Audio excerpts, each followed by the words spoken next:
Hello everyone. सो कैसे हैं बेटा आप सभी लोग। So this is Shikha, welcome to another video of this chapter and ये आप लोगों की लास्ट वीडियो होने वाली है इस चैप्टर की, क्योंकि अब ये चैप्टर जो है एंड होने वाला है। आज इसका एंड हम कर देंगे, ठीक है। तो चलिए अब हम स्टार्ट करते हैं इस लेक्चर को। जो पोर्शन हमारा क्वांटम नंबर तक हम लोगों ने क्वांटम नंबर्स आज हमने डिस्कस करना है बहुत ही मजेदार तरीके से, बहुत सारे नंबर ऑफ क्वेश्चंस के साथ, जैसा अभी तक हम करते आए हैं आगे भी इसी तरीके से हम करने वाले हैं। और ये चैप्टर अब आपको कोई दिक्कत नहीं आ रही होगी, ऐसा मैं उम्मीद करती हूँ।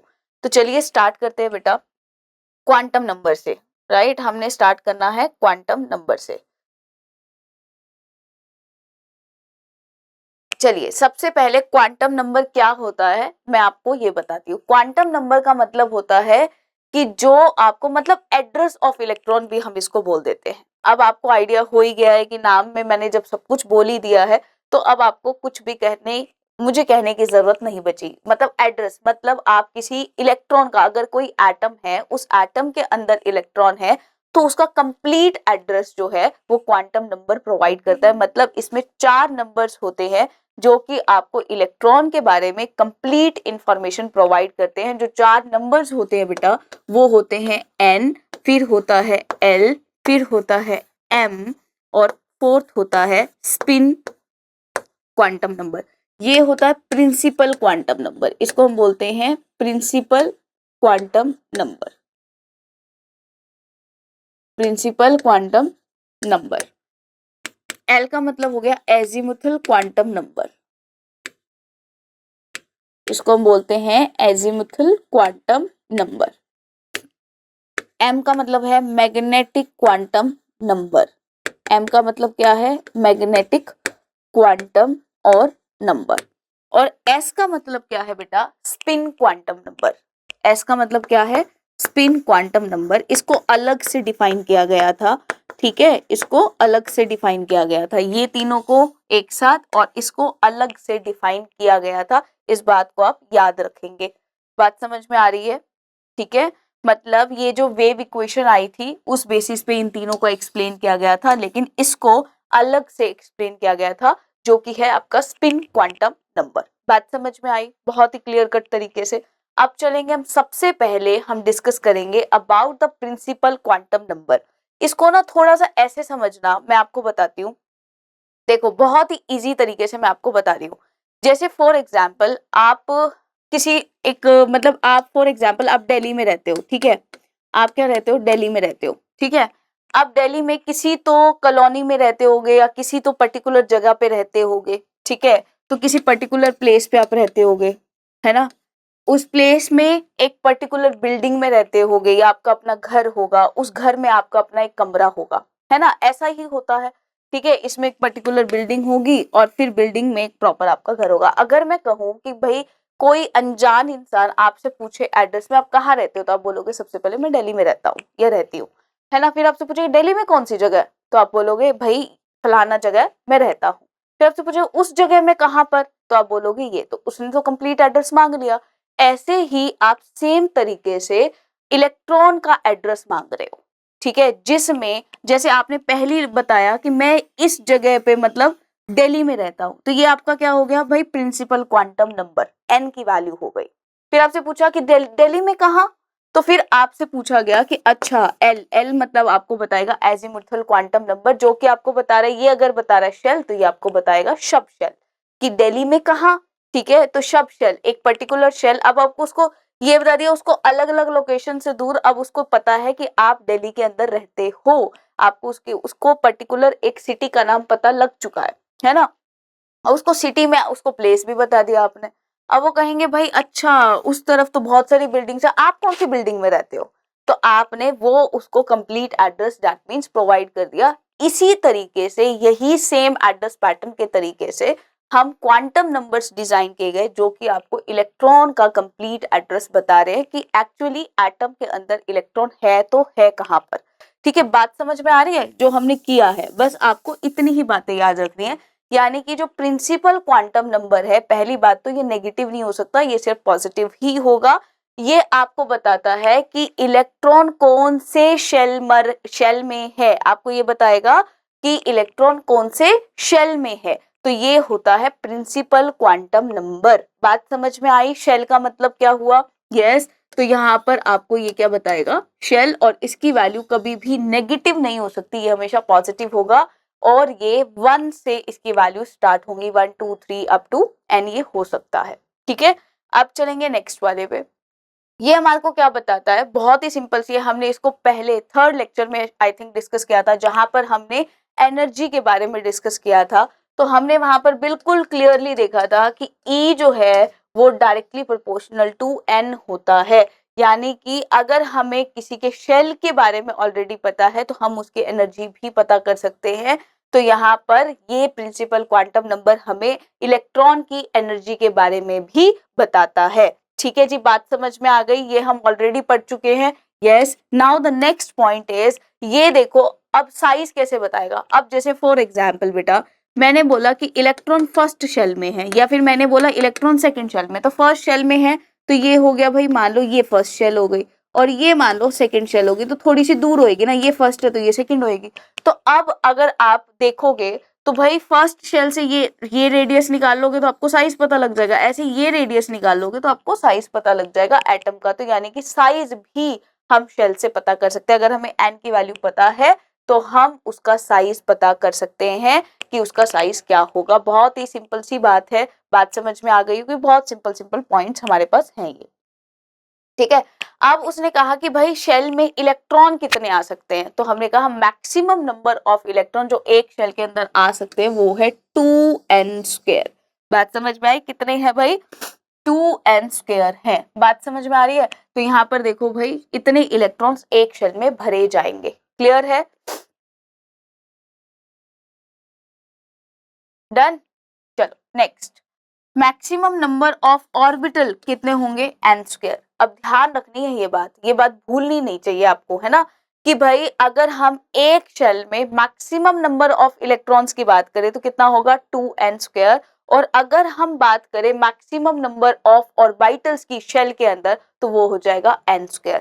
ये दोनों ही बातें आपको बहुत ही अच्छे से समझ में आ जानी चाहिए। क्लियर? चलिए यहाँ देखो नेक्स्ट आ गया है एजीमुथल क्वांटम नंबर। यहां से बहुत ही क्लियर तरीके से आपको चीजें करनी है। यहाँ पर देखो अब सेकंड है एजीमुथल क्वांटम नंबर। इसको हम पहली बात तो ऑर्बिटल क्वांटम नंबर भी कहते हैं, या फिर हम सब्सिडायरी एट क्वांटम नंबर भी कहते हैं। ये पहला पॉइंट हमारे लिए इंपॉर्टेंट है क्योंकि इसके दोनों ही नाम बहुत ही फेमस है, ऑर्बिटल क्वांटम नंबर या एजीमुथल क्वांटम नंबर। इसको हम एल से डिनोट करते हैं। ठीक है, दूसरी बात, जब भी आपको n की वैल्यू पता हो, ध्यान से सुनना, अगर आपको n की वैल्यू पता है तो आप l की वैल्यू को फाइंड आउट कर सकते हैं। कैसे? फॉर्मूला होता है n इक्वल टू, ठीक है, l इक्वल टू n-1। क्या होता है बेटा? l इक्वल टू n-1 होता है। इस फॉर्मूले से आप वैल्यू निकाल सकते हैं। लेकिन एक छोटी सी बात आप यहाँ पर याद रखिएगा, L जो होता है यहाँ पर 0 to n-1 लीजिएगा। 0 भी कंसिडर करते हैं हम, ऐसा नहीं कि 0 को छोड़ देना है, नहीं, कि L आप कैसे निकाल सकते हो भाई? n-1, लेकिन इसमें 0 to n-1 तक L लाई करेगा, क्योंकि अब आपको क्या बताना है? शब्द शेल। ये हमारे को क्या बता रहा है कि शब्द शेल, मतलब हमने जो उधर अभी अभी बात की थी दिल्ली में, कहाँ पर? दिल्ली में तो बहुत सारे एरियाज है, आप कौन से एरिया में रहते हो? तो भाई इलेक्ट्रॉन से पूछा गया, शेल तो हमें पता लग गई है, अब ये बताओ उस शेल के कौन से सब शेल में आप रहते हो। तो बात समझ में आ रही है? तो एड्रेस बता रहे हैं हम। तो यहाँ पर एजीमुथल क्वांटम नंबर जो है वो हमारे को क्या बताता है? वो हमारे को बताता है शेल की सब शेल। समझ में आया? शेल तो हमें पता लग गई थी, एन तो हमें पता लग गया था, अब हम क्या पता कर रहे हैं? उसमें कौन सी सब शेल। तो यहाँ पर आप छोटी सी बात को ध्यान रखिएगा। ठीक है, अब यहाँ पर ये सारी चीजें आपको समझ में आ गई। अब maximum number of subshell जो है वो इक्वल टू क्या होगा? n। इतनी बात समझ में आ गई है? बहुत ही सिंपल सा मामला, आपको ये बात अच्छे से समझ में आनी चाहिए, बाकी सारी चीजें तो एक तरफ पे हैं। ठीक है, इतनी दो बातें आपको याद होनी चाहिए। एजीमुथल क्वांटम नंबर मतलब जो हमारे को सब शेल बताए, दूसरा इसकी वैल्यू को हम कैसे देख सकते हैं? तो इसकी वैल्यू को हम निकालेंगे n-1 से, और इसकी वैल्यू 0 to n-1 लाई करती है। क्लियर हो गया है बेटा? बहुत ही क्लियर तरीके से। ठीक है, अब मैं एक बार आपको ये बता भी देती हूँ, इसके 2-3 एग्जांपल्स जो है हम ले लेते हैं। ठीक है, इसकी वैल्यू हम एक बार पता कर लेते। देखो जैसे अगर मान लो मेरे पास है n की वैल्यू, मेरे पास है मान लो 2, फॉर एग्जाम्पल सपोज किया हमने n की वैल्यू 2, तो l की वैल्यू क्या हो जाएगी 0 to n-1। इतनी बात समझ में आई, फॉर्मूला लिखा। अब यहाँ पर क्या हो जाएगा 0 to n-1 मतलब 2-1, तो यहाँ से क्या आ गई 0 to 1, तो यानी कि अब l की वैल्यू कितनी हो गई 0 और 1 हो गई। अब बात समझ में आई किसकी बात कर रहे हैं हम, ठीक है। l की वैल्यू कितनी हो गई 2 हो गई, 0 और 1 2 हो गई अब ये वैल्यूज। अब यानी कि हम ये कह रहे हैं कि सेकंड शेल में, ध्यान से सुनना मेरी बात को, अब हम कह रहे हैं सेकंड शेल में दो सब शेल है 0 और 1, एक बार l की वैल्यू 0 और एक बार l की वैल्यू 1। ये क्या है शेल और ये क्या है सब शेल्स। अब क्लियर हुआ, अब समझ में आ रहा है। यानी कि अब हमने बोल दिया जब l की वैल्यू 0 होगी तो ये हो गया s सब शेल, ठीक है जी, ये हो गया s, और ये क्या हो गया बेटा p सब शेल हो गया। अब हुआ क्लियर, ये क्या हो गया p सब शेल हो गया। डन हुआ, बात समझ में आ गई, बहुत ही अच्छे तरीके से आने चाहिए। अब मैं n इक्वल टू 3 ले लेती हूँ, फॉर एग्जाम्पल मैंने ले लिया n इक्वल टू 3।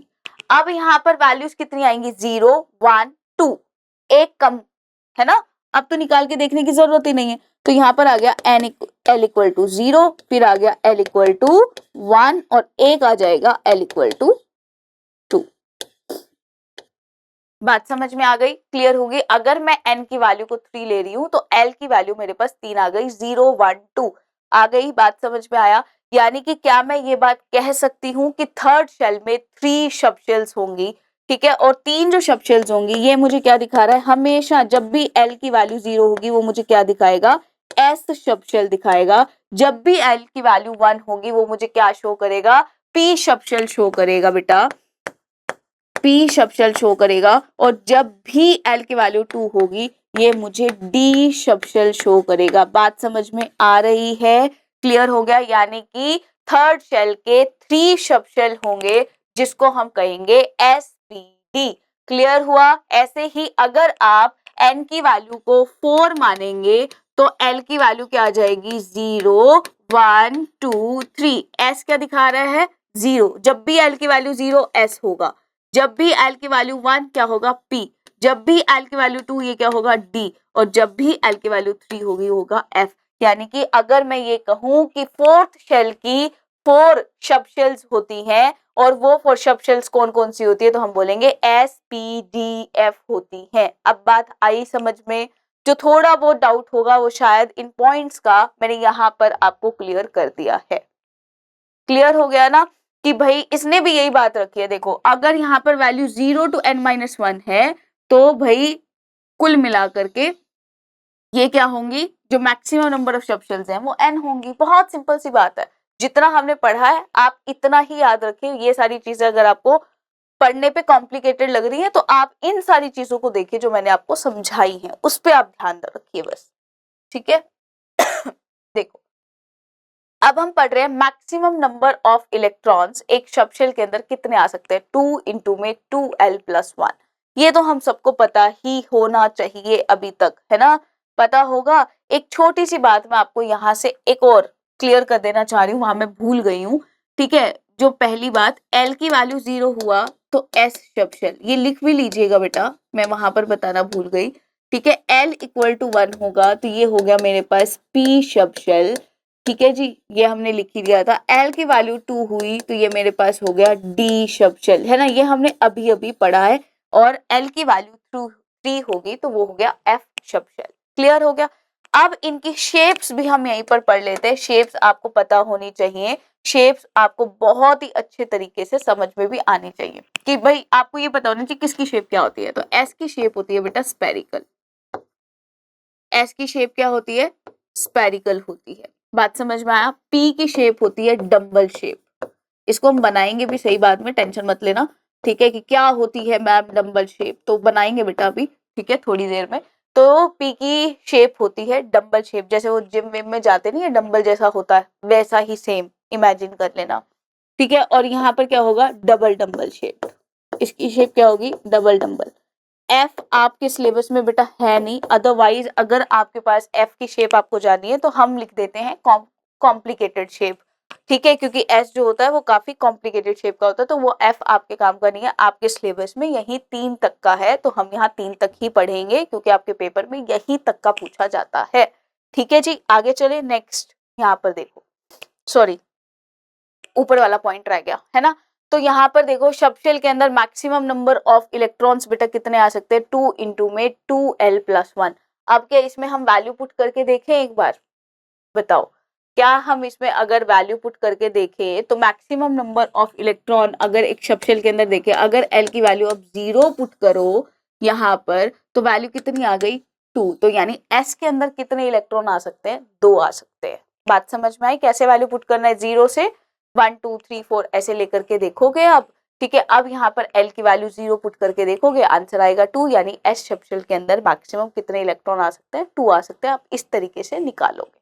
क्लियर हो गया, बात समझ में आ गई है। अगर यहाँ तक कोई डाउट है तो पहले रिकॉर्डिंग देख करके उसको वापस देख करके क्लियर करना है अपना डाउट, ठीक है, क्योंकि फिर आगे चीजें बहुत इजी है। लेकिन अगर पिछला आपको समझ में नहीं आ रहा, आपको स्टोरी ही मेकिंग नहीं हुआ अभी, तो वहां पर एक छोटी सी दिक्कत हमें आकर के खड़ी हो जाएगी, ठीक है। आगे चलते हैं बेटा, नेक्स्ट अब है orbital angular momentum of an electron, ठीक है। अब कहोगे ये क्या होता है ना। अब ये क्या होता है, तो बहुत सिंपल सा फॉर्मूला होता है। जैसे अभी देखो हमने हर चीज निकाल ली, अब हम हर चीज निकालते हुए चल रहे हैं। मैं पिछले पेज पे इनफैक्ट ये करती हूँ ताकि आपको एक ही बार में क्लियर हो जाए चीजें, है ना। इसको भी हम यही पिछले अगले वाले पॉइंट को हम यही क्लियर करते हैं, एक ही पेज पे हम पूरा चार्ट बना देते हैं। यहाँ पर अब याद रखोगे यहाँ पे कितने आ सकते हैं, 2 इलेक्ट्रॉन, ठीक है। यहाँ पर भी मैं एफ भी ऐड ऑन कर देती हूँ, एक ही पेज पर हमारा पूरा चार्ट बन जाएगा, ठीक है। इसमें कितने इलेक्ट्रॉन आ सकते हैं, 6। वहां पर एल की वैल्यू को 1 पुट करके देखिएगा, ठीक है। और यहाँ पर कितने आ सकते हैं, 10, और यहाँ कितने आ सकते हैं, 14 इलेक्ट्रॉन। बात समझ में आ गई। अब हमने इसकी शेप भी देख ली, इसमें ये भी देख लिया इलेक्ट्रॉन कितने। अब हम पढ़ रहे हैं ऑर्बिटल एंगुलर मोमेंटम कैसे निकाले। तो आपके पास एक फॉर्मूला है जिससे आप फाइंड आउट कर सकते हो, और यही इसी पेज पे आप स्क्रीनशॉट ले लेना कि ऑर्बिटल एंगुलर मोमेंटम आप निकाल सकते हो बेटा। ऑर्बिटल एंगुलर मोमेंटम आप निकाल सकते हो l+1 h/2π। ये फॉर्मूला आपके पास होता है। एल की वैल्यू आ गई तो ऑर्बिटल एंगुलर मोमेंटम की वैल्यू आप इस फॉर्मूले में पुट करके निकाल सकते हो। यहां से आपका आ जाएगा ऑर्बिटल एंगुलर मोमेंटम। बात समझ में आ गई, क्लियर हो गया। एक ही पेज में हमने सब कवर अप कर दिया। अब इसको एक बार फटाफट से हल्का सा रिवाइज कर लेते हैं। अगर एल की वैल्यू 0 है तो L0 आपको दिखा रहा है एस सब शेल। एस में कितने इलेक्ट्रॉन आ सकते हैं, आपने कैसे निकाले भाई, मैक्सिमम नंबर ऑफ इलेक्ट्रॉन किसी सब शेल में हमें निकालने हो तो हमें फॉर्मूला लगाना होता है 2 इंटू में 2l+1। वहां पर l की वैल्यू 0 करके देखी तो वहां पर आया हमारे पास आंसर 2। तो यानी एस सब शेल के अंदर मैक्सिमम 2 इलेक्ट्रॉन आ सकते हैं और एस सब शेल की शेप होगी स्फेरिकल। बात समझ में आया।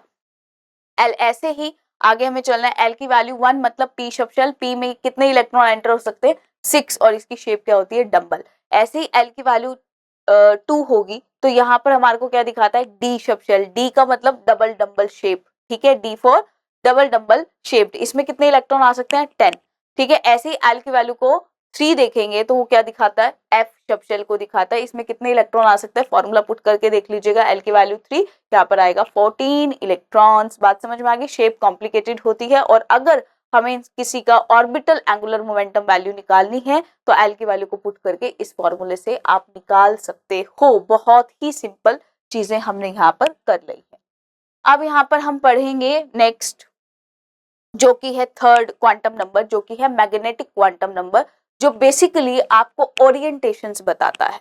यानी कि अगर मैं एक छोटी सी चीज आपको समझाऊं कि मुझे अगर बात करनी है तो भाई पहले मेरे पास n की वैल्यू आई, ठीक है, जहां से मुझे पता लगा कि मेरे पास शेल जो है वो मुझे पता लग गई भाई 2 है मेरे पास शेल।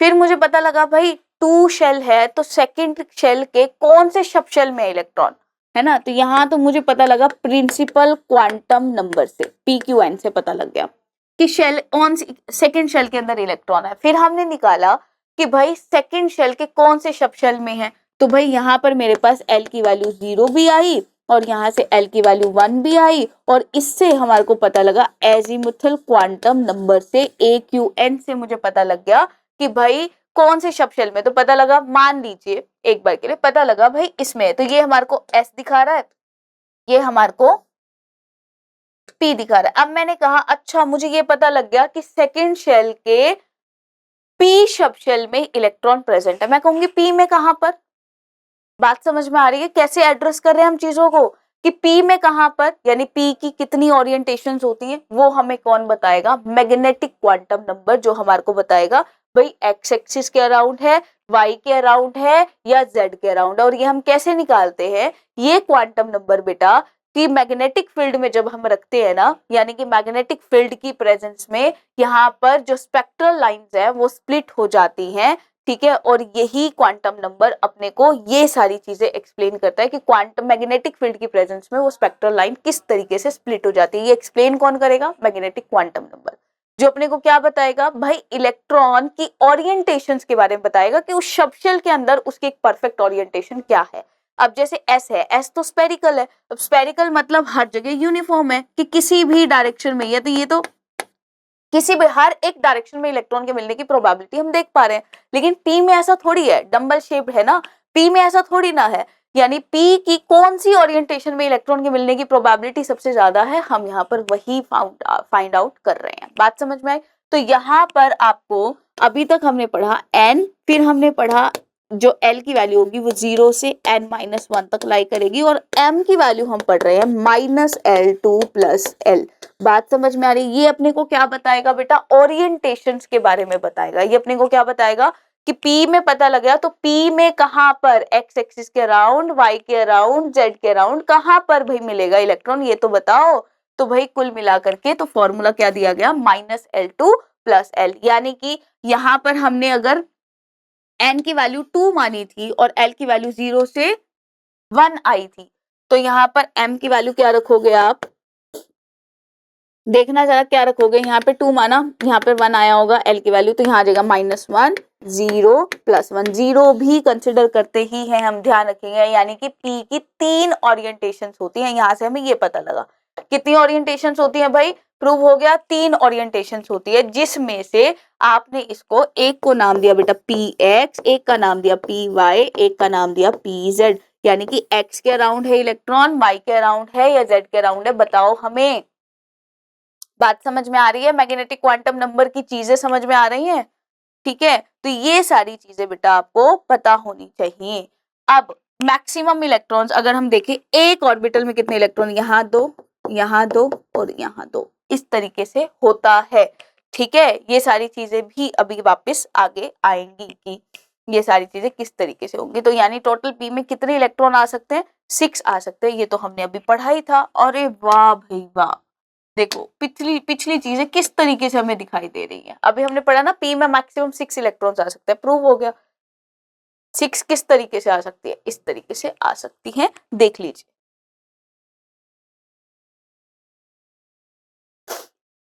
क्लियर हुआ, बात समझ में आ गई, ठीक है। तो ये बहुत इजी लग रहा होगा आपको क्योंकि 3 फॉर्मूलाज करो और काम खत्म हो गया। अब ये कह रहा है fourth quantum number that is called the spin quantum number. अब स्पिन क्वांटम नंबर क्या कह रहा है भाई, इलेक्ट्रॉन जो है वो अपने एक्सिस के अराउंड रोटेट करता है, ठीक है। या तो वो क्लॉकवाइज डायरेक्शन में करेगा या फिर वो एंटी क्लॉकवाइज डायरेक्शन में करता है। तो भाई यानी कि स्पिन क्वांटम नंबर की भी 2 वैल्यूज हो सकती है, या तो क्लॉकवाइज रोटेट करेगा या फिर वो एंटी क्लॉकवाइज रोटेट करेगा, ठीक है। तो क्लॉकवाइज या एंटी क्लॉकवाइज रोटेट करेगा, तो हम क्या मान लेते हैं बेटा कि क्लॉकवाइज डायरेक्शन के लिए हम लोग मान लेते हैं कि स्पिन क्वांटम नंबर की वैल्यू माइनस, क्लॉकवाइज के लिए +½ मान लेते हैं और एंटी क्लॉकवाइज के लिए हम लोग मान करके चलते हैं -½ यानी कि अगर क्लॉकवाइज डायरेक्शन है तो उसकी स्पिन हम कितनी मानेंगे, +½ और एंटी क्लॉकवाइज है तो हम उसकी स्पिन क्या मानेंगे, -½ यानी कि अगर स्पिन का मतलब हो गया ये चीज स्पिन दिखाएगी, मतलब ये क्या है, क्लॉकवाइज डायरेक्शन। तो एक ऑर्बिटल में अगर दो इलेक्ट्रॉन है तो दोनों की स्पिन अपोजिट होनी चाहिए, एक की प्लस हाफ एक की माइनस हाफ। तो इसमें क्या है, दो इलेक्ट्रॉन और इस तरीके से उसकी स्पिन को शो किया जाता है। यानी कि हम क्या ये बात कह सकते हैं कि ms की वैल्यू +1/2 हो सकती है या फिर -1/2, डिपेंड ऑन डायरेक्शन। क्लॉकवाइज है तो प्लस बोल देंगे और एंटी है तो माइनस बोल देंगे। बहुत सिंपल सी बात है। क्लियर हो गया, ये पूरा क्वांटम नंबर आपको समझ में आया। ठीक है, तीनों फॉर्मूलाज प्लस में स्पिन का मतलब, स्पिन मतलब जो आपको डायरेक्शन बता रहा है। ठीक है, प्रिंसिपल मतलब जो आपको शेल बता रहा है, एजीमुथल क्वांटम नंबर जो आपको सब शेल बता रहा है, फिर थर्ड जो आप पढ़ रहे हो मैग्नेटिक क्वांटम नंबर जो आपको ओरिएंटेशन बता रहा है, और फोर्थ स्पिन क्वांटम नंबर जो कि आपको डायरेक्शन बता रहा है। बात क्लियर हुआ, समझ में आया। यहाँ पर एक चार्ट बना करके उस चीजों को बहुत ही अच्छे से शॉर्टकट में लिख लेना है, क्योंकि आपके एग्जाम में आपको थ्योरी पढ़ने का टाइम उस वक्त पे इतना ज्यादा नहीं मिलने वाला, और ये चैप्टर बहुत लॉन्ग है जैसा कि आप देख पा रहे हो। ठीक है, चलिए अब हम करते हैं वाह नीट 2023 का क्वेश्चन। अरे इसको हम लड्डू क्वेश्चन कहते हैं बेटा। ठीक है, हम इसको क्या बोलेंगे, लड्डू क्वेश्चन। देखो फटाफट से इस चीज को हम समझते हैं। Incorrect set of quantum number आपको बताना है। चलो भाई यहाँ से शुरू करते हैं। एन की वैल्यू 4 है। ठीक है, तो अगर एन की वैल्यू, पहला क्वेश्चन तो हम डिटेल में करेंगे, उसके बाद आप कर लीजिएगा। ठीक है, तो एन की वैल्यू क्या है, 4 है। ठीक है, अब एल की वैल्यू क्या हो जाएगी, 0 1 2 3, है ना, ये बात आई समझ में। तो यहाँ कितनी ले रखी है, 2। ठीक है, तो ये था SPD, तो यानी कि ये 4th D की बात कर रहा है। बात समझ में आई, क्लियर हुआ। चलिए अब क्या है, m की वैल्यू क्या है भाई, सीधी सी बात है, अगर l की वैल्यू 2 है, l की वैल्यू आपने 2 पिक की, तो यहाँ पर m की वैल्यू -2 0 -1, एक मिनट, -2 -1 0 +1 +2, सही है भाई, ये बात भी सही है। और स्पिन की वैल्यू प्लस हाफ या माइनस हाफ हो सकती है। बात समझ में आ रहा है, क्लियर हो रहा है। चलिए पहला क्वेश्चन तो आपका ऑप्शन तो हो गया। सेकंड देखो, n की वैल्यू 3 है तो l की वैल्यू 1 हम ले सकते हैं, यानी कि 3 l की वैल्यू 1 का मतलब क्या बोल सकते हैं हम, sp, तो यानी 3p की बात हो रही है। m की वैल्यू -1 ले सकते हो, हाफ माइनस हाफ ले सकते हो, कोई प्रॉब्लम नहीं आ रही होगी, है ना। n की वैल्यू 5, ठीक है, l की वैल्यू क्या है, 4 ले सकते हैं, एक कम है तो इसका मतलब पॉसिबल तो है, कोई प्रॉब्लम नहीं है। m की वैल्यू 0 बिल्कुल ले सकते हैं, स्पिन प्लस हाफ बिल्कुल ले सकते हैं, कोई प्रॉब्लम एज सच इस ऑप्शन में भी नहीं है, तीनों ऑप्शन करेक्ट है। ठीक है, बचा क्या, बचा क्या भाई, ठीक है, तो n की वैल्यू 2 और l की वैल्यू 2 पॉसिबल है। आप खुद बताओ कि भाई जब भी आप l की वैल्यू लोगे तो वो तो 0 2 n -1 लेते हैं ना हम, है ना। तो भाई अगर n की वैल्यू 2 है तो l की वैल्यू 2 कैसे हो सकती है, नहीं हो सकती। तो यानी ये ऑप्शन क्या है, इनकरेक्ट है, 4th D ऑप्शन आपके पास आएगा। बात समझ में आ गई है बेटा, क्लियर हो गई है। देखो इसको हम बोलते हैं लड्डू क्वेश्चन, फ्री के नंबर बांट रहे थे एग्जामिनर जी, क्योंकि उन्होंने कहा कि भाई हमारे बच्चे जो हैं केमिस्ट्री से डरते हैं, तो केमिस्ट्री को थोड़ा सा हवा खत्म करते हैं केमिस्ट्री का, तो बड़े इजी क्वेश्चन उन्होंने डाल दिए। चलो अब कहोगे एक ही तो डाला, बाकी क्वेश्चन भी करा देंगे, आपको इजी लगेंगे, don't worry. 2 electrons occupying the same orbital can be distinguished by, देखो 2016 का क्वेश्चन है ये। अगर दो इलेक्ट्रॉन एक ही ऑर्बिटल को ऑक्यूपाई कर रहे हैं सॉरी, अगर यहाँ पर देखो 2 इलेक्ट्रॉन्स अगर सेम ही ऑर्बिटल में है, ठीक है, एक ऑर्बिटल है उसमें 2 इलेक्ट्रॉन है, ठीक है, 2 इलेक्ट्रॉन है, तो उसको कैसे अलग, मतलब कैसे डिस्टिंग्विश करोगे, स्पिन से, कि एक की डायरेक्शन प्लस हाफ होगी तो एक की क्लॉकवाइज होगी तो दूसरे की एंटी क्लॉकवाइज, यानी एक का क्लॉकवाइज का मान के चलते हैं प्लस हाफ, तो एंटी क्लॉकवाइज का मानेंगे माइनस हाफ। बहुत सिंपल सी चीज है, क्लियर हो गया होगा। तो आंसर क्या आ जाएगा, 4। ये भी लड्डू क्वेश्चन था। अब देखो यहाँ पर नेक्स्ट क्वेश्चन,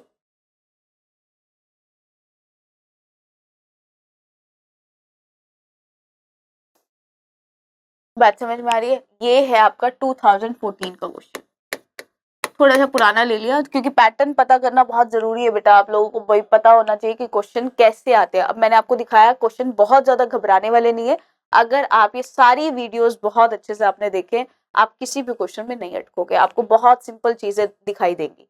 ठीक है, अब देखो यहाँ पर क्या है, what is the maximum number of orbitals that can be identified with the flowing quantum number. अब देखो आपके पास क्या दे रखा है, n की वैल्यू 2 दे रखी है, l की वैल्यू क्या दे रखी है, 1 दे रखी है, m यानी मैग्नेटिक क्वांटम नंबर की वैल्यू क्या दे रखी है, 0 दे रखी है।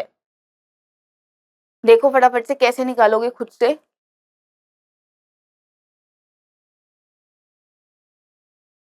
ठीक है, कर सकते हैं खुद से, देखो करके पूरा करके देख लेते हैं क्या दिक्कत है। ठीक है, यहाँ पर देखो n की वैल्यू 2 है, ठीक है, l की वैल्यू क्या आ जाएगी, 0 से n-1, यहाँ पर इसने क्या लिया है +1, तो हम तो दोनों ही लिखेंगे भाई। ये देखो ये हो गया s, ये हो गया p। बात समझ में आई, क्लियर हुआ। l की वैल्यू क्या लिया है इसने, 1 लिया है, यानी किसकी बात कर रहा है अभी तक, तो ये 2p की बात कर रहा है बेटा, किसकी बात कर रहा है, 2p की बात कर रहा है। क्लियर हुआ, बात समझ में आया। अब यहाँ पर देखो m की वैल्यू क्या हो गई भाई, ये वाली, ठीक है, यानी कि किसकी बात कर रहा है, 2p की। अब इसमें क्या है, -1, 0 और +1, ये तीनों वैल्यूज हुई, इसने कौन सी ली हुई है, 0, तो यानी कि ये हो गया px, ये क्या हो गया py, ये क्या हो गया pz। बात समझ में आया, एक पर्टिकुलर उठा लिया।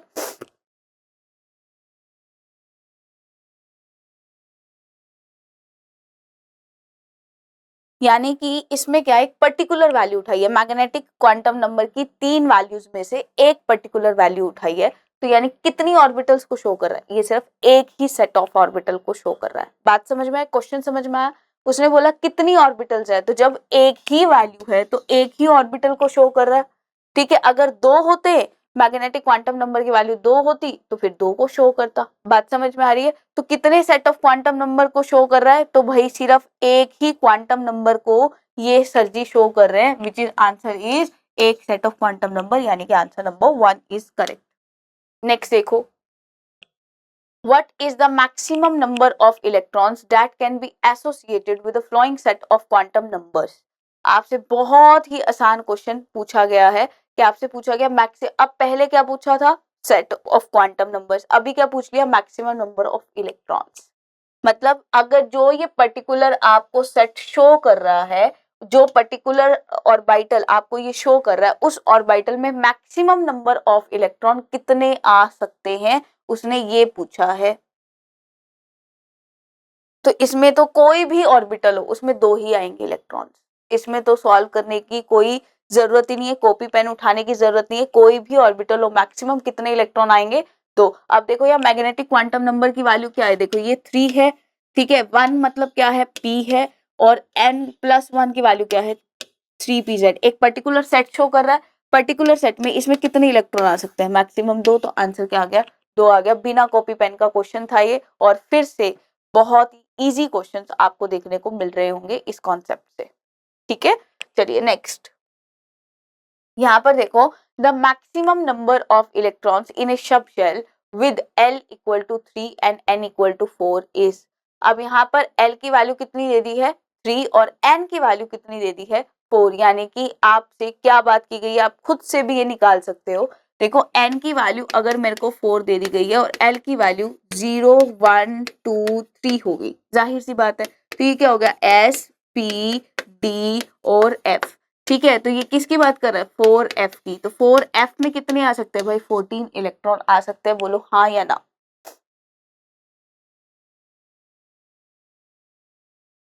क्लियर हो गया, इससे आसान क्वेश्चन कहाँ से ढूंढे बताओ।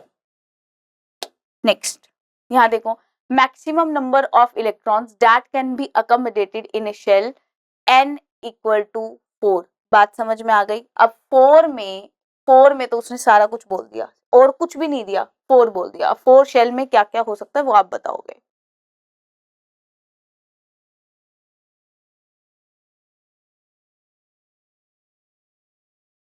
क्लियर हुआ, मैक्सिमम नंबर ऑफ इलेक्ट्रॉन्स पूछ लिए हैं that can be accommodated in a shell with the n = 4। अब 4 में सारों को ऐड ऑन नहीं कर सकते बेटा, हम बताओ तुम। ठीक है, क्या हम ऐड ऑन नहीं कर सकते, बिल्कुल कर सकते भाई। हमें ये पता है कि अगर n की वैल्यू 4 है तो l की वैल्यू 0, 1, 2, 3 होगी। 0 मतलब s, 1 = p, ये = d और ये = f होगा। पता है S में मैक्सिमम 2 इलेक्ट्रॉन्स, P में 6, D में 10, 4 4 का डिफरेंस होता है 14। क्या सबको ऐड ऑन कर दोगे? कितना आंसर आ रहा है? 32। Answer will be 32। इससे आसान क्वेश्चन कहाँ, कौन से कोने, कौन सी किताब लिखे? बताओ बताओ फटाफट से। ये आपके लिए इतने इजी क्वेश्चंस आते हैं, ये सारे आपके PYQs थे नीट के, ठीक है। ये सभी 2012 से लेकर के अब तक के जितने भी क्वेश्चन मुझे दिखे मैंने सारे उठा लिए। बाकी जो बचे खुचे हैं, आपको सब तो नहीं लिए मैम, जो बाकी बचे खुचे हैं वो हम क्वेश्चन सीरीज भी आपके लिए लेकर के आएंगे, तब भी आपको कराया जाएगा। DPP में भी है, क्विज में भी है, और बहुत सारे क्वेश्चन अभी आपको और भी कराए जाएंगे। तो डोंट यू वरी, सारा कुछ कवर अप किया गया है, उसमें कोई घबराने वाली बात नहीं है। यहाँ तक के बताओ कोई चीज आपको दिक्कत कर रही हो तो यहाँ तक पहले क्लियर करोगे खुद को। चलिए बेटा, ये वाला जो टॉपिक है अब हम स्टार्ट करते हैं। ये बहुत ही इम्पोर्टेंट टॉपिक है आप सभी बच्चों के लिए। ज़्यादातर बच्चे जो है इसमें अटक जाते हैं, उनको ये टॉपिक समझ में नहीं आता है। नोट्स अक्सर बच्चों में प्रॉब्लम ये क्रिएट करता है, लेकिन देखो इसकी हम ट्रिक बनाएंगे, उसमें कोई टेंशन लेने वाली बात नहीं है। आपको पता ही है #SM शॉर्ट ट्रिक है ना, तो आज हम उसी का इस्तेमाल करेंगे, ठीक है। तो घबराना तो बिल्कुल है ही नहीं, ठीक है। अभी तक चैप्टर हमने इजी किया है तो इसको भी कर देंगे हम, ठीक है। SM short trick. चलो अब यहाँ पर देखो, अब इस चीज को कितना सिंप्लीफाई हम करके पढ़ेंगे वो देखो आप। Plots of wave function with the distance from the nucleus is called radial wave function. देखो याद करने का तरीका बहुत ही सिंपल सा है। वेव फंक्शन का मतलब आपको पता है बेटा, हम साई की बात कर रहे हैं, और रेडियल का मतलब हो गया अलोंग रेडियस। बात समझ में आ रही है? यानी डिस्टेंस के साथ। अब बात समझ में आई? मतलब याद कैसे करना है? रेडियल मतलब अलोंग रेडियस। अलोंग रेडियस का मतलब क्या हो गया? Along radius. तो ये एटम है, इसके अंदर ये न्यूक्लियस है, तो अलोंग डिस्टेंस, अगर हमें डिस्टेंस पता होगी उसको हम कह सकते हैं radial wave function. Plots of wave function हम देख रहे हैं डिस्टेंस के साथ, न्यूक्लियस से कितनी डिस्टेंस। लेकिन अब छोटी छोटी बातों को समझना कि अगर मैं ऐसा कहूं आपको, देखो अगर हम ऐसा पढ़ें कि ये हमारे पास x, ये हो गया वेव फंक्शन, ये हो गया हमारे पास डिस्टेंस r मतलब रेडियस। रेडियल वेव फंक्शन निकालने के लिए हम डिस्टेंस ही देखते हैं। अब इसमें मुद्दा क्या है? इसका ग्राफ बनाना है, तो मैं कैसे बनाऊंगी? अभी मैं बना रही हूँ 1s के लिए। किसके लिए बना रही हूँ? 1s के लिए। ऐसे ही मुझे बनाना है 2s के लिए। अब ठीक है, अब ये वाली सारी चीजें कौन याद करे, ठीक है, इसका लॉजिक कौन समझे, बहुत लंबा चीजें कौन पढ़े, है ना भाई। तो यहाँ पर क्या है, 2s के लिए हमें देखना है, फिर हमें देखना है बेटा साई है, और फिर ये r है, फिर हमें निकालना है 3s के लिए। तो हमें देखना है 1s के लिए, 2s के लिए और 3s के लिए, ठीक है। अब इस बात को समझना, और समझ करके हम चीजों को करेंगे, ठीक है, कि जब भी आप s के लिए, ध्यान से सुना, जब भी हम s के लिए ग्राफ बनाते हैं वेव फंक्शन और डिस्टेंस के बीच का, तो ग्राफ ऊपर से शुरू होता है बेटा। ग्राफ कहाँ से शुरू होता है? ऊपर से शुरू होता है। इतनी बात क्या याद रख लोगे? अगर आपको अभी तक के इशू आए हैं और अब नहीं आने चाहिए, तो क्या हम इसको ऐसे कर ले? ये हो गया डिस्टेंस के साथ 1s के लिए वेरिएशन, ठीक है। मतलब ये जो है ये सारा के सारा पॉजिटिव एरिया ही है, नेगेटिव में कोई ग्राफ नहीं बन रहा है, ठीक है। अब अगर हम बनाए 2s के लिए, तो देखो जाहिर सी बात है, पहले 1s आएगा फिर 2s आएगा। तो अब ये कह रहा है कि जब हम 2s के लिए बनाएंगे तो आपको हमेशा एक छोटी सी बात याद रखनी है कि 2s क्या है भाई, 2s भी मतलब s के लिए बना रहा है, तो ग्राफ तो ऊपर से ही शुरू होगा, मतलब ऐसे ही शुरू होगा जैसे हमने अभी किया है। और लेकिन एक मिनट, ऐसा है तो ग्राफ कैसे जाएगा बेटा? मैम की ड्राइंग जो है वो थोड़ी सी खराब है, इसको सीरियस ना लें, खुद की ड्राइंग खुद बनाएं, ठीक है। ये मैं पहले ही आपको बता रही हूँ, ठीक है। तो यहाँ पर हो गया, ऐसे ही गया। अब देखो इसमें फर्क क्या करना है, ये नेगेटिव में भी जाएगा। बात समझ में आ रही है? एक पॉजिटिव में जाएगा और एक किस में जाएगा? नेगेटिव में भी जाएगा। तो इसको ना आप ऐसे कर लो, मेरे से तो ये थोड़ी चीजें क्लियर बनती नहीं है, ऐसे आ जाएगा। तो ये हो गया पॉजिटिव, ये हो गया नेगेटिव। बात समझ में आई? ये हो गया पॉजिटिव, ये हो गया नेगेटिव। मतलब अगर मैं इसको 2s के लिए बनाऊं तो ये इस तरीके से होगा, यहाँ पर r है जो कि डिस्टेंस है, क्लियर हो गया। अगर मैं 3s के लिए बनाऊं तो ये ऊपर की तरफ आ जाएगा, वापस पॉजिटिव जो है वो बनने लग जाएगा। ये आप छोटी छोटी बातों को याद रखेंगे तो हमारा काम हो जाने वाला है। मतलब स्टार्ट तो यहाँ से होगा, अगर आपको ये स्टार्ट है, ये हो गया, यहां तक तो बना ही लिया था, एक ऊपर जाएगा, तो ये पॉजिटिव, ये नेगेटिव, ये पॉजिटिव, याद रह जाएगा। अब अगर एस के लिए हमें कभी भी ग्राफ बनाना है तो वो ऊपर की तरफ शुरू होगा। 1s में देखो इस तरीके का ग्राफ है, 2s में जाओगे तो एक पॉजिटिव एक नेगेटिव बनेगा, 3s में जाओगे आगे सेम आपको सेम मैनर से ही चलना है, पॉजिटिव नेगेटिव पॉजिटिव इस तरीके से। 4s के लिए बनाओगे तो एक नीचे की तरफ आ जाएगा, और ऐसे 5s के लिए बनाओगे तो वापस से ये जो है इस तरीके से पॉजिटिव एरिया एक और बन जाएगा। क्लियर है, बात समझ में आई? इतना ही कर लेंगे, मोर देन इनफ है आपके लिए, बहुत ही सिंपल सी बात है ये, ठीक है। इतना आपको याद हो जाना चाहिए अगर अभी तक आपको नहीं आता था तो, ठीक है, कि शेप कैसे निकालते इसी तरीके से आपको निकालनी है। अब हम बनाएंगे पी के लिए, ठीक है, यहाँ पर ही बना देती हूँ ताकि आप कंपैरिजन कर पाओ, ठीक है। जब भी हम पी के लिए बनाते हैं ना ग्राफ, ये आगे और भी बहुत सारी चीजें आपकी क्लियर होंगी, डोंट वरी, ठीक है। जब भी हम पी के लिए बना रहे हैं तो यहाँ पर हमने ले लिया साई और यहाँ हमने ले लिया आर। जब भी एस के लिए बनाया, याद रखना है जब भी हम एस के लिए बनाएंगे ग्राफ हमेशा जब भी बनाएंगे ये ऊपर की तरफ शुरू होगा, ठीक है। और अगर जब हम पी के लिए बनाएंगे तो ग्राफ यहाँ से शुरू होगा। रीजंस अभी हम आगे पढ़ेंगे, डोंट यू वरी, बस सुनते जाओ और बस याद करनी है चीजें किस तरीके से करनी है, क्या ट्रिक लगानी है, सब मैं बताऊंगी, ठीक है। तो यहाँ पर क्या हो जाएगा, पी ऐसे बनेगा, सिर्फ पॉजिटिव। क्लियर हुआ? अभी एस और पी में फर्क पता लग पा रहा है? नहीं पता लग पा रहा है तो मुझे बता देना भाई, ठीक है। अब यहाँ पर ये किसके लिए है भाई, 2p के लिए। अब 3p के लिए बनाए एक बार, ये देखो ये रहा साई, ये रहा आर, और अगर मुझे 3p के लिए बनाना है तो ये नेगेटिव में भी चला जाएगा, बहुत ही सिंपल है, क्या बड़ी बात है, ये पॉजिटिव ये नेगेटिव, ठीक है। इसको यहाँ से उड़ा लेंगे भाई, ठीक है, नेगेटिव के लिए यूज कर लेंगे। क्लियर हुआ? ये किसके लिए हो जाएगा, 3p के लिए, ये किसके लिए होगा, 3p के लिए। क्लियर हुआ? अगर हमें 4p के लिए बनाना है, अगर हमें 4p के लिए बनाना है तो उसके लिए भी हम बना के देख लेंगे। अब आप किसी का भी बनाइए, मतलब कॉन्सेप्ट आपको मेरे को जो मैंने आपको समझाना तो वो मैंने समझा दिया है, इसके अलावा आपको कहीं पर कोई दिक्कत आएगी नहीं। बस इतनी बात आपको याद रखनी है कि अगर हम एस के लिए बात करें तो आपको ग्राफ यहाँ से शुरू करना है, पी के लिए ग्राफ करें तो ग्राफ ओरिजिन से शुरू होना चाहिए, बात खत्म। इसके अलावा आप कहीं अटकोगे ही नहीं, ये मैं आपको बता देती हूँ इसके बाद, ठीक है।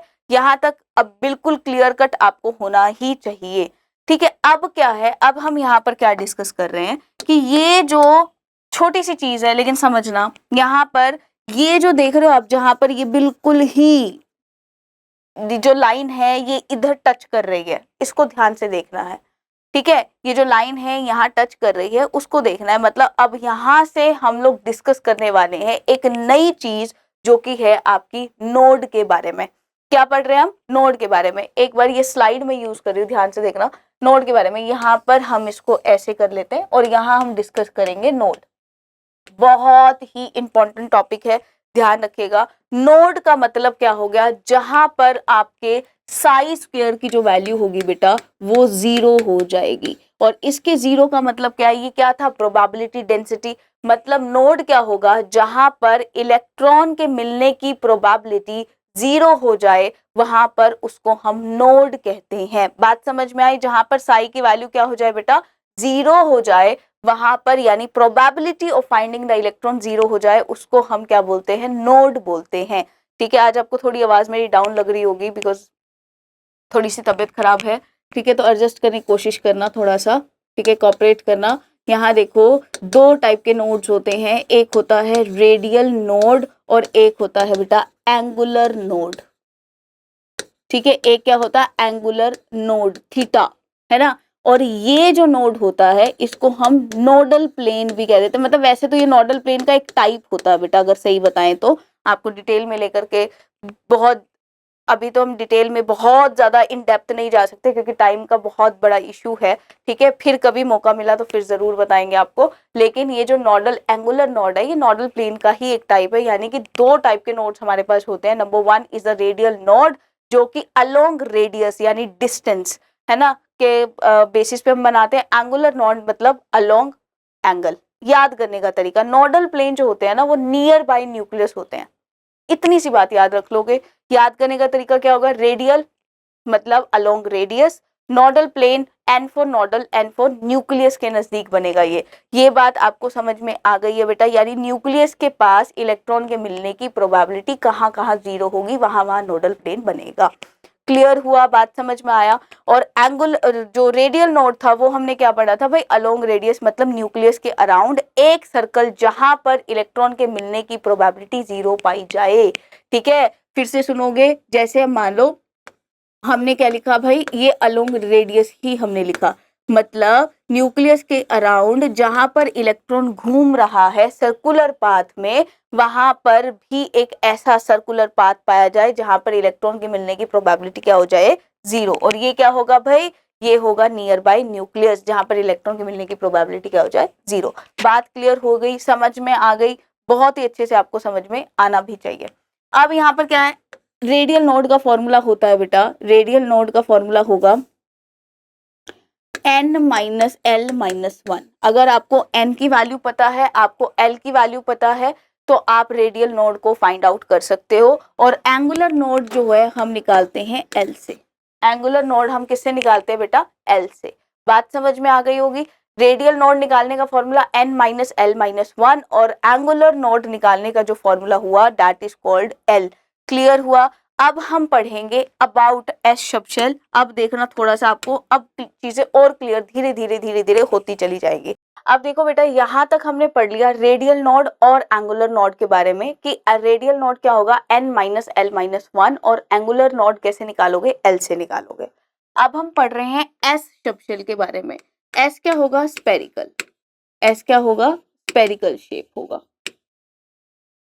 एस क्या होगा, स्पेरिकल शेप। ये तो हम बहुत पहले पढ़ चुके हैं। अब देखो ध्यान से पढ़ना, n की वैल्यू अगर 2 हो जाए, n की वैल्यू अगर मैं 2 ले रही हूँ, तो क्या l की वैल्यू 0 1 ले सकती हूँ मैं, बिल्कुल ले सकते हैं जी।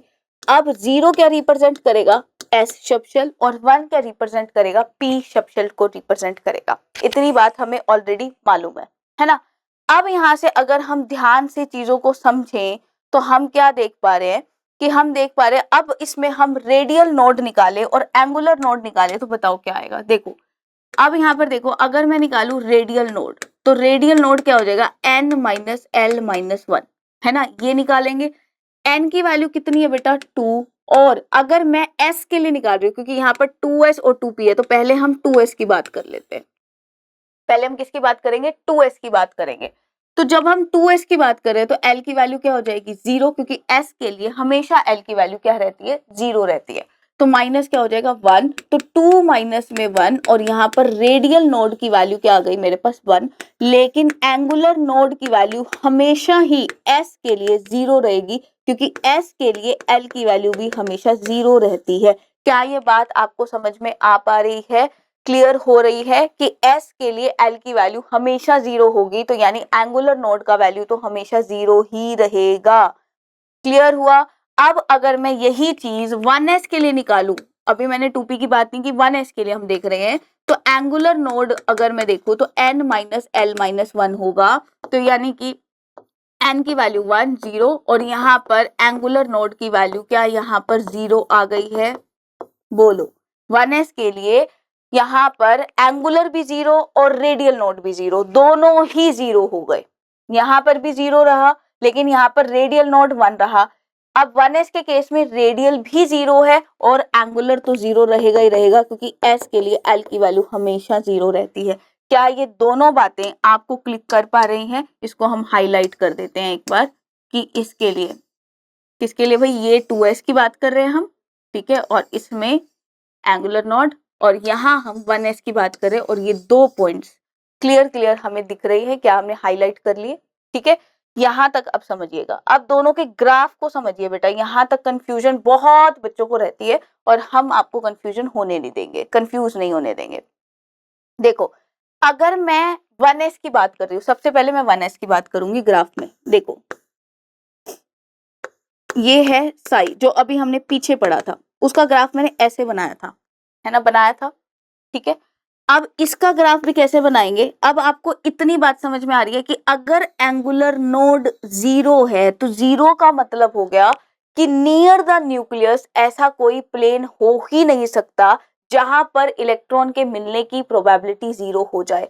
क्योंकि नोडल प्लेन का मतलब क्या था, नोडल प्लेन का मतलब था एक ऐसा प्लेन जहां पर इलेक्ट्रॉन के मिलने की प्रोबेबिलिटी 0 हो जाए, यानी एंगुलर नोड 0 होने का मतलब है कि वहां कोई ऐसी प्लेन है ही नहीं जहां पर इलेक्ट्रॉन के मिलने की प्रोबेबिलिटी 0 हो।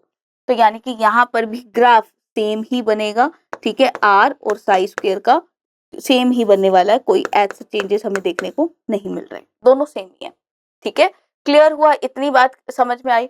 अब यहाँ पर देखो एक चीज और देखेंगे, एंगुलर रेडियल नोड भी 0 है। यहाँ पे रेडियल नोड 0 का मतलब है यहाँ पर अलोंग द रेडियस ऐसा कोई पाथ है ही नहीं, ऐसा कोई नोड है ही नहीं जहां पर साई स्क्वायर 0 हो जाए। यानी कि क्या मैं ये बात कह सकती हूँ कि यहाँ पर साई स्क्वायर 0 है ही नहीं। बात समझ में आया, यानी कि हर तरफ इलेक्ट्रॉन के मिलने की प्रोबेबिलिटी है, ठीक है, और 1s is very near to the nucleus, ठीक है। तो वहां पर ऐसा कोई जगह नहीं है, ऐसा कोई नोड नहीं है जहां पर इलेक्ट्रॉन के मिलने की प्रोबेबिलिटी को 0 पाया जाए। इधर तक बात समझ में आया, क्लियर हो गया होगा, ये 1s के लिए हो गया क्लियर। अब आओ 2s की तरफ, कंपेयर करते हुए पढ़ना थोड़ा। यहाँ पर मैं पहले बना रही हूँ अपना पहले वाला ग्राफ, जहां पर हमने पढ़ा था कि भाई 2s के लिए ग्राफ जाएगा ऐसा, पहला ये साई का है, ठीक है। लेकिन अभी हम किसका देख रहे हैं, अभी हम देख रहे हैं साई स्क्वायर का, क्योंकि साई स्क्वायर जो है वो कभी भी नेगेटिव हो ही नहीं सकता, क्योंकि स्क्वायर है, स्क्वायर कभी नेगेटिव हो ही नहीं सकता, वो रहेगा पॉजिटिव, तो नेगेटिव तो ये जा ही नहीं सकता। इसमें क्या जा रहा था, नेगेटिव, तो ये नोट रिप्रेजेंट कर रहा था, लेकिन इसमें नहीं जा सकता, क्यों, क्योंकि यहाँ पर स्क्वायर है और स्क्वायर कभी नेगेटिव नहीं होता है। क्या हमारी बात आपको समझ में आ रही है बेटा, क्लियर हो रही है? तो यहाँ पर ऐसे जाएगा और वापस आएगा। क्लियर हुआ कैसे बनाया मैंने? क्योंकि ये वैल्यू अगेन मैं कहूंगी कि नेगेटिव नहीं जा सकती, क्योंकि हम स्क्वायर की बात कर रहे हैं। तो क्या ये रिप्रेजेंट कर रहा है मेरे को एक नोड, ठीक है, क्या रिप्रेजेंट कर रहा है ये एक नोड, और यहाँ पर हमें दिख भी रहा है एक नोड बनता हुआ।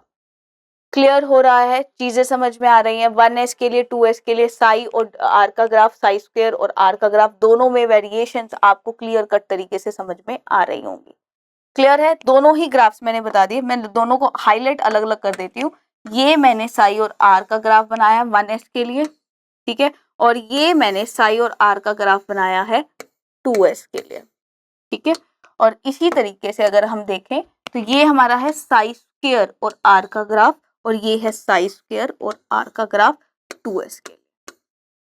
बात समझ में आनी चाहिए बहुत क्लियर कट तरीके से, ठीक है जी, क्लियर है ना? अब आपको इतना भी समझ में आ रहा था क्यों मैं आपको बार बार कह रही थी कि जो एस का ग्राफ है वो कभी भी ओरिजिन से स्टार्ट नहीं होता, क्योंकि उसमें एंगुलर नोड क्या है, 0, ठीक है ना? बात समझ में आ रही है, क्लियर हो गया होगा। यहाँ देखो, अब हम बात करेंगे बेटा पी की, ठीक है। तो पी का शेप हमने पढ़ा है डम्बल शेप होता है, पी का शेप हमने पढ़ा है डम्बल शेप होता है। पी का शेप क्या होता है बेटा, डम्बल शेप होता है। अब डम्बल शेप देखो पी की कितने होते हैं, पी एक्स हो गया, पी वाई हो गया और पी जेड हो गया। पी एक्स कैसे बनाएंगे, देखो ये हो गया एक्स है तो ये हो गया पी एक्स, ठीक है। यहां हो गया देखो बेटा पी वाई, और यहां हो गया पी जेड। क्लियर हुआ, P X P Y P Z. अब देखो इसमें काफी सारे बच्चों को प्लेन समझ में नहीं आते, लॉजिक समझना अब एक बार, ठीक है। अब हमने बनाया है पी एक्स, तो इसमें कौन सा प्लेन होगा बेटा, इसमें कौन सा प्लेन होगा, ये वाला प्लेन होगा, देखना जरा,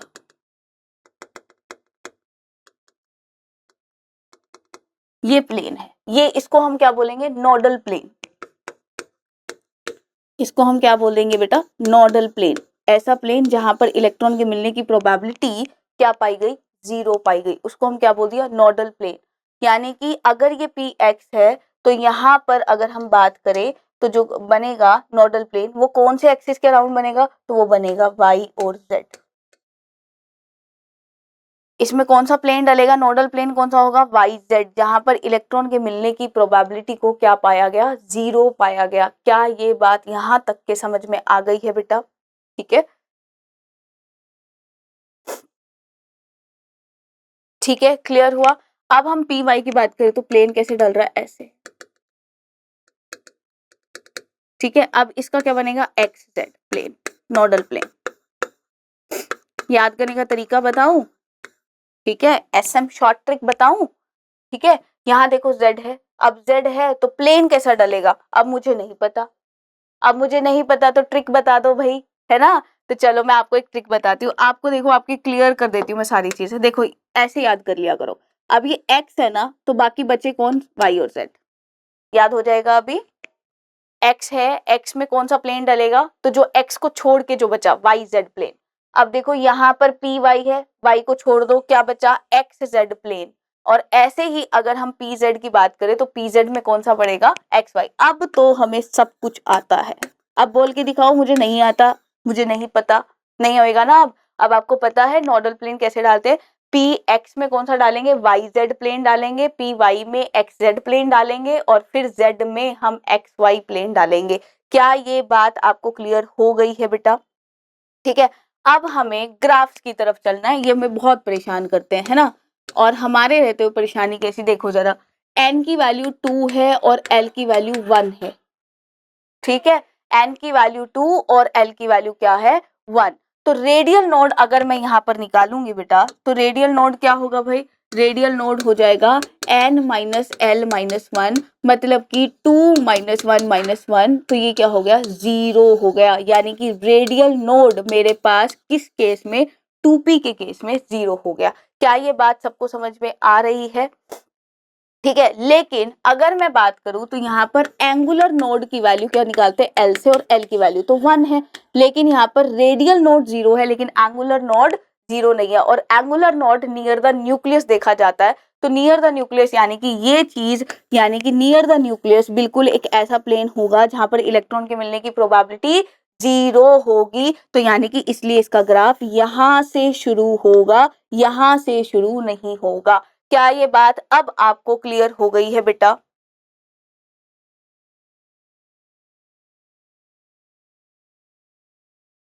ठीक है। ये अब मेरे लिए ग्राफ क्या हो गया, साई स्क्वायर का, और मेरे पास आर का, और यहाँ हम बात कर रहे हैं 2p की, ठीक है। पॉजिटिव है ये, नो डाउट, क्लियर हुआ। लेकिन अगर मुझे यही ग्राफ 3p के लिए बनाना है, तो क्या मैं ये कह सकती हूँ, यहाँ आया साई स्क्वायर, यहाँ आया मेरे पास आर, और अगर मेरे पास 3p की बात आई तो 3p के केस में आप निकाल करके देखिए बेटा, 3p के केस में रेडियल नोड निकालेंगे तो यहाँ क्या आ जाएगा, 3 माइनस 1 माइनस 1, यानी कि रेडियल नोड 1, और एंगुलर नोड तो हमेशा ही 1 रहेगा, यानी कि, और यहाँ से स्टार्ट होगा, लेकिन उसके बाद रेडियल नोड भी है, यानी कि अब नेगेटिव तो हो नहीं सकता क्योंकि स्क्वायर है, तो यहाँ पर क्या हो जाएगा, इस तरीके, ठीक है। तो ये जो है, ये क्या है, नोड। बात समझ में आई, इससे इजी क्या कराऊं बताओ आपको, सारी चीजें मैंने इतनी खोल करके आपको बता दी हैं। अब यहाँ पर आपको समझ में आ रहा होगा कि अब ये तो क्या है मेरा एंगुलर नोड, और ये क्या है मेरा रेडियल नोड, लेकिन मेरे पास टोटल नोड्स कितने हैं, टोटल नोड्स कितने हैं, 2 नोड्स हैं, एक ये रहा, एक ये रहा। बात समझ में आ गई, क्लियर हो गया। तो क्या हम ये बात भी कह सकते हैं कि 2p के केस में मेरे पास टोटल नोड्स एक ही रहा, लेकिन 3p के केस में मेरे पास टोटल नोड्स 2 रहा।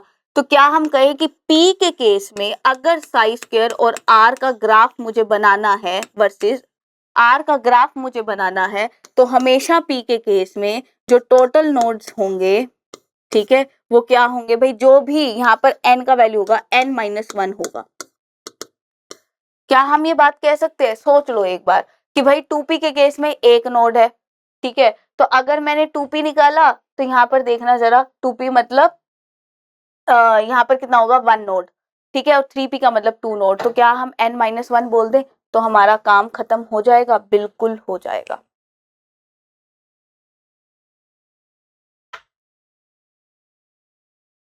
क्लियर, आ गया। यही मेन आपके सिलेबस में है, इससे आगे फर्दर आपके सिलेबस में नहीं है, लेकिन थोड़ी बहुत चीजें जो रह गई है वो मैं आपको हल्की फुल्की बता देती हूँ। डी सबशेल, अब डी में क्या होता है बेटा, 5 होते हैं, जैसे होता है D X Y, D Y Z, और डी जेड एक्स, और एक होता है D X square minus Y square, और एक होता है डी जेड स्क्वायर। ये तीनों क्या होते हैं, बिटवीन द एक्सिस होते हैं। ये क्या होता है, बिटवीन द एक्सिस, और ये दोनों क्या होते हैं, अलोंग द एक्सिस होते हैं। इतना बात आपको पता होगा क्योंकि आप नीट के स्टूडेंट हो, है ना। ये क्या हो गया, तीनों क्या हुए, बिटवीन द एक्सिस, और दो क्या हुए, अलोंग द एक्सिस हुए। तो अगर मैं इसको बनाने लगी डी एक्स वाई को, तो क्या मैं ऐसे बना सकती हूँ, एक्स वाई का मतलब बिटवीन द एक्सिस है, ये एक्स हो गया और ये वाई हो गया, तो क्या हम इसको ऐसे बना सकते हैं बेटा, है ना। और अगर यहाँ पर हुआ एक्स, ये हो गया वाई, तो यहाँ पर हमने बनाया डी एक्स वाई।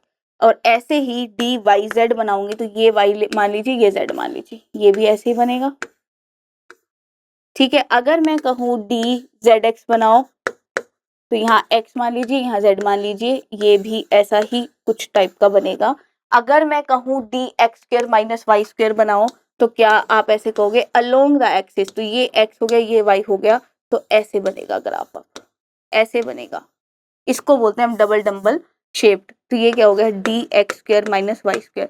लेकिन अगर मैं डी जेड स्क्वायर की बात करूं, तो अगर ये z है तो यहाँ पर बनेगा ऐसा, लेकिन यहाँ पर थोड़े से चेंजेस, ये सर्कल आपको दिखाई दे रहा होगा, ठीक है। ये क्या बन गया, डी जेड स्क्वायर बन करके तैयार हो गया। क्या इतनी बात समझ में आ रही है,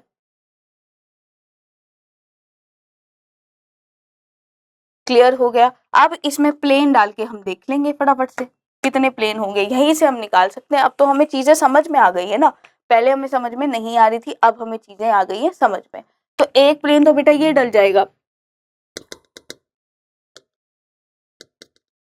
ये रहा प्लेन, बात समझ में आई। और अगर मैं कहूं कि एक प्लेन ये दिखाई दे जाएगा, बात समझ में आ रही है। दो प्लेन मैंने डालते हुए देखे, यानी कि इसमें दो ऐसे प्लेन्स हैं जहां पर इलेक्ट्रॉन के मिलने की प्रोबेबिलिटी मुझे क्या पाई गई, 0 पाई गई। तो यहाँ पर अब देखोगे ये प्लेन कौन सा है, एक्स जेड, और ये प्लेन कौन सा है, वाई जेड। पूछोगे मैम कैसे याद रखें, तो भाई मैम की शॉर्ट ट्रिक्स याद रखो, कुछ ज्यादा मेहनत नहीं करनी पड़ेगी। अब इसमें देखो एक्स वाई है, जेड नहीं है, तो एक बार एक्स को जेड के साथ मिला दो, एक बार वाई को जेड के साथ मिला दो। याद करने का तरीका मैं आपको बता रही हूँ, आपको याद करना है। सॉरी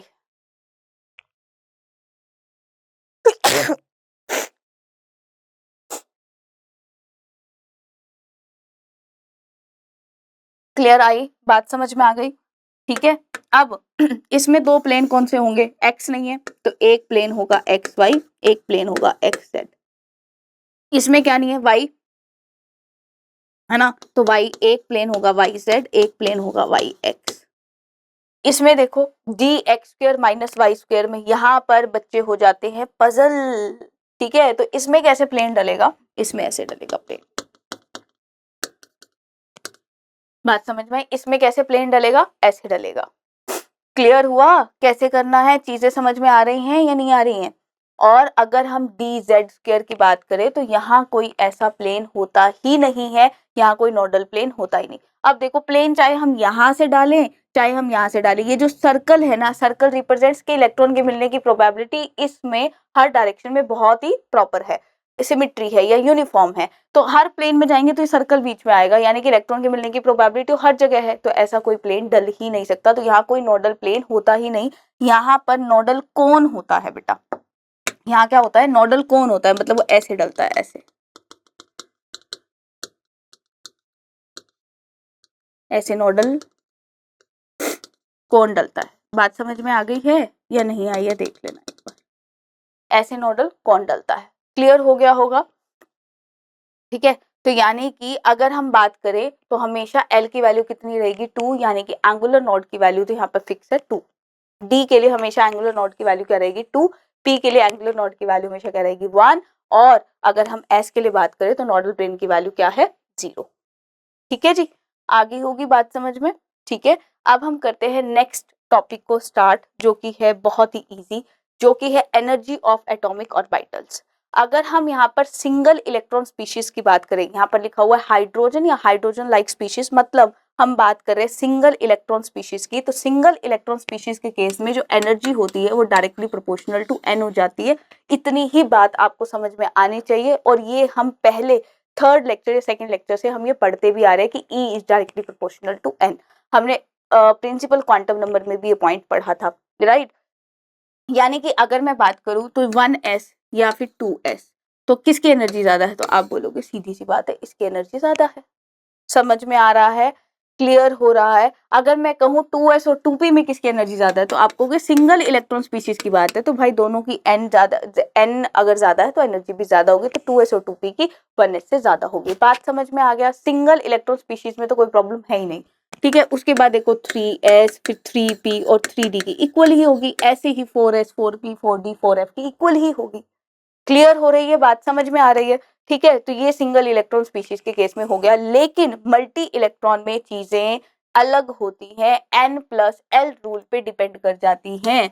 यहाँ पर क्या देखेंगे हम? n+l रूल देखेंगे। यहाँ पर मल्टी इलेक्ट्रॉन सिस्टम में हमें n और l दोनों ही देखना पड़ता है। बात समझ में आ गई है?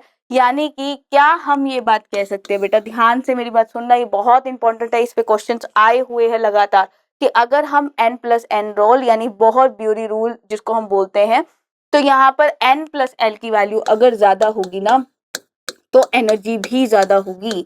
बात समझ में आ रहा है? अगर n+l की वैल्यू ज्यादा होगी तो जाहिर सी बात है एनर्जी की वैल्यू भी क्या होगी? ज्यादा। अब फॉर एग्जाम्पल मुझे नहीं पता, अब इन दोनों में से बताओ इन दोनों में से बताओ। तो अब यहाँ पर n की वैल्यू क्या है? 1, लेकिन यहाँ पर l की वैल्यू क्या है? 0। लेकिन यहाँ पर n+l की वैल्यू अगर मैं देखूँ तो क्या होगा? 1 + 0 = 1। क्लियर है? अब यहाँ पर देखना जरा, n की वैल्यू 2, l की वैल्यू क्या है? 1, और अगर मैं n+l की वैल्यू देखूँ तो 3 हो गया।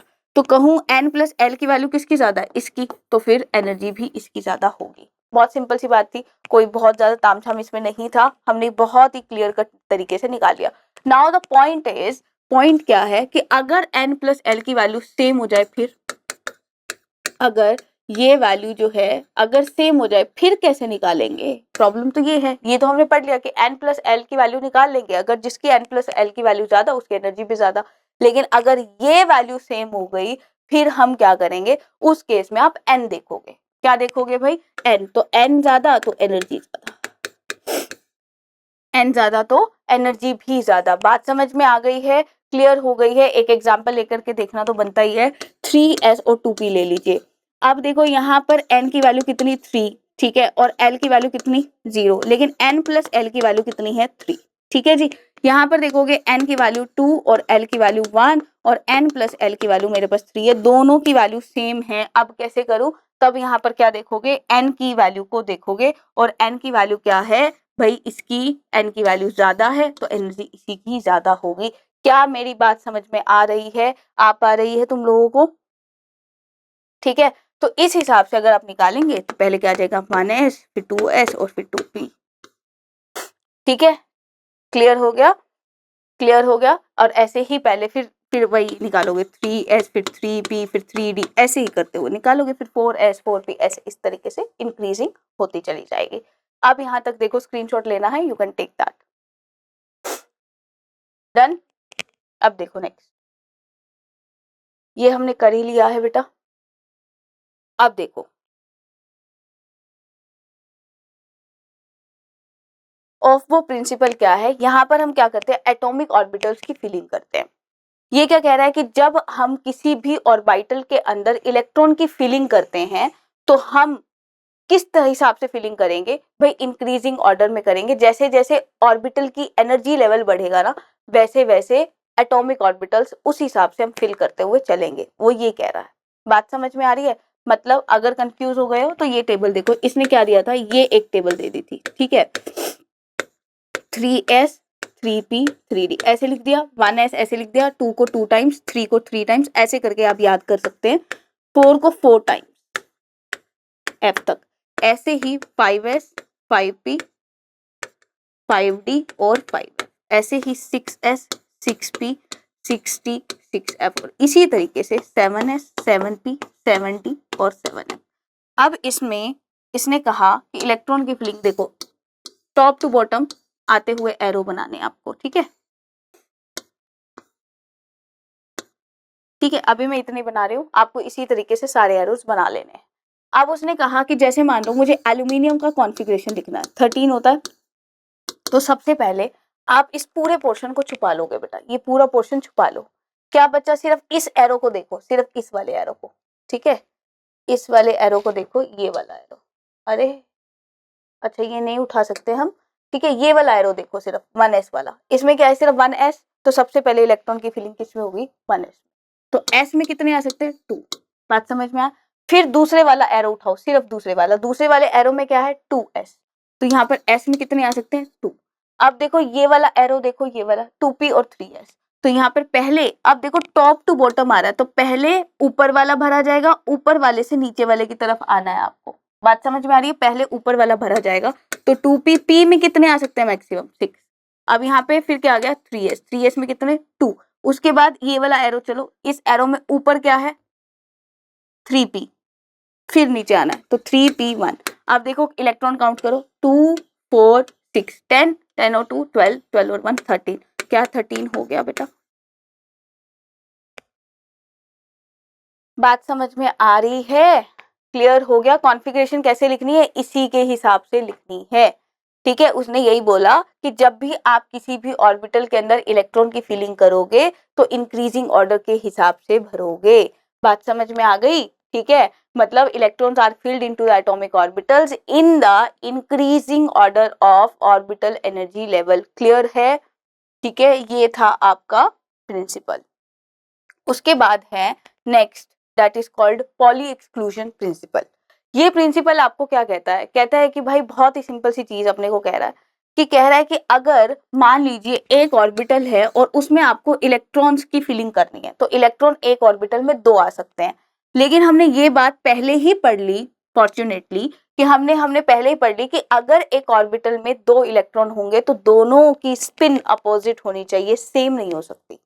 मतलब अगर आप इलेक्ट्रॉन की फीलिंग ऐसे कर रहे हो तो गलत है, अगर आप इलेक्ट्रॉन की फीलिंग ऐसे कर रहे हो तो भी गलत है, अगर एक की डायरेक्शन क्लॉकवाइज होगी तो दूसरे की डायरेक्शन एंटी क्लॉकवाइज ही होगी, दोनों की सेम क्वांटम नंबर की वैल्यू नहीं हो सकती है। ऐसा इस प्रिंसिपल ने कहा कि जब आप एटॉमिक ऑर्बिटल के अंदर 2 इलेक्ट्रॉन को भर रहे हो, उस वक्त पे उन दोनों इलेक्ट्रॉन का क्वांटम नंबर, ठीक है, यहाँ पर हम किसकी बात करें, स्पिन क्वांटम नंबर, सेम नहीं हो सकता है, या किसी भी क्वांटम नंबर की वैल्यू सेम नहीं हो सकती है, ये ध्यान रखिएगा, ठीक है। आइडेंटिकल सेट और या सेम क्वांटम नंबर्स नहीं हो सकते, ऐसा इस प्रिंसिपल ने हमें बोला था, बात समझ में आ गई है, ठीक है। नेक्स्ट है हंट्स रूल ऑफ मल्टीप्लिसिटी। ये प्रिंसिपल या ये मल्टीप्लिसिटी रूल आपको ये कहता है कि अगर मान लीजिए जैसे P में 3 अपने पास ऑर्बिटल है, जैसे Px है, Py है और अपने पास Pz है, 3 है अपने पास, ठीक है, Px, Py और Pz। अब वो ये कह रहा है कि अगर आपको इन तीनों क्या है, डीजनरेट ऑर्बिटल्स, तीनों क्या है, डीजनरेट ऑर्बिटल्स। क्यों है डीजनरेट, क्योंकि इनकी जो एनर्जी है वो सेम है, जिनकी एनर्जी सेम होती है उनको हम डीजनरेट ऑर्बिटल्स कहते हैं, तो तीनों फिलहाल क्या है, डीजनरेट ऑर्बिटल्स है। अब मुझे इसमें इलेक्ट्रॉन की फिलिंग करनी है, मान लो मुझे करने हैं 4 इलेक्ट्रॉन फिल करने हैं, ठीक है। तो अब 4 इलेक्ट्रॉन फिल करने हैं, तो पहले कैसे करेंगे, काफी सारे बच्चे कैसे कहते हैं, 1 2 3 4, हम तो ऐसे भरेंगे, ठीक है। तो अब ये वाला तो गलत है, उसने कहा कि अगर तीनों की एनर्जी सेम है तो तीनों को इक्वल पार्ट, तीनों को इक्वल मिलना चाहिए, जो भी इलेक्ट्रॉन्स आप भर रहे हो तो तीनों को बराबर बराबर मिलने चाहिए। तो पहले 1 बाय 1 आप भरोगे, इसके पास एक, इसके पास एक, इसके पास एक, अब 4th इलेक्ट्रॉन आप फिल करोगे तो इस वाले में फिल करोगे। तो ये जो पैटर्न है ये गलत है, ये जो पैटर्न है वो सही है, उसने कहा। जैसे अब डी के अंदर 5 होते हैं, तो 1 2 1 2 3 4 5, ठीक है। अब मुझे 5 इलेक्ट्रॉन भरने हैं, तो अपन सीधी सी बात है, अपन ऐसे भर देंगे, पांचों में इक्वल बांटना है। अगर आप 5 किसी और तरीके से भरना चाहें, 1 2 3 4 5, अगर आप ऐसे करना चाहें तो ये गलत है। उसने कहा पांचों की एनर्जी सेम है तो इक्वल बटेगा इलेक्ट्रॉन, बात समझ में आ गई। यही कहता है ये hunts rule of maximum multiplicity, ठीक है। अब कॉन्फ़िगरेशन मैंने आपको ऑलरेडी बता दी है, लेकिन मैं आपको यहाँ पर 2 बातें बता देना चाह रही हूँ कि यहाँ पर अब आप क्रोमियम का कॉन्फ़िगरेशन लिख लीजिए, ठीक है, खुद से लिखना है आपको, ठीक है। क्रोमियम का कॉन्फ़िगरेशन लिख लीजिए। अब आप जब क्रोमियम का कॉन्फ़िगरेशन लिखेंगे तो यहाँ पे हो जाता है 1s2 2s2 2p6 3s2 3p6 और यहाँ हो जाएगा 3d4 4s2, राइट, ये हो जाता है।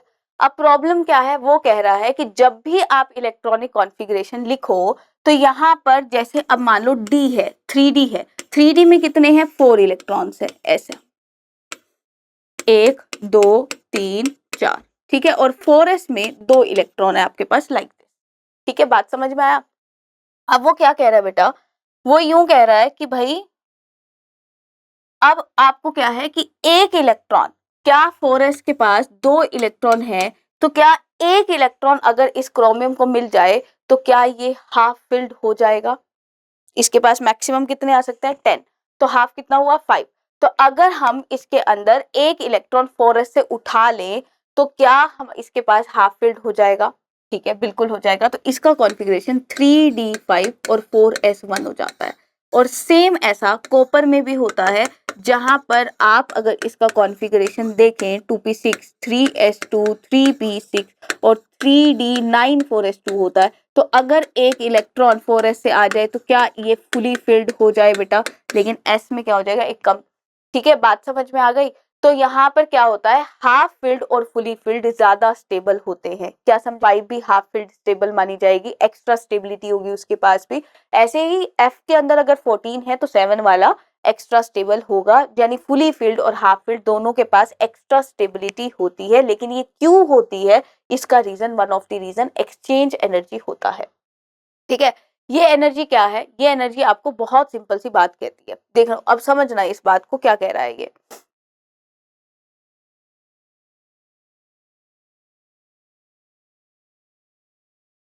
ठीक है, वो कह रहा है कि मान लीजिए आपके पास ना डी है, ठीक है, ऐसा है 1 2 3 4 5।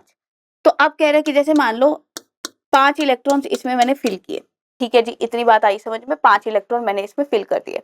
तो जब कोई भी डीजनरेट ऑर्बिटल, ये पांचों के पांचों फिलहाल डीजनरेट ऑर्बिटल्स हैं क्योंकि पांचों की एनर्जी सेम है।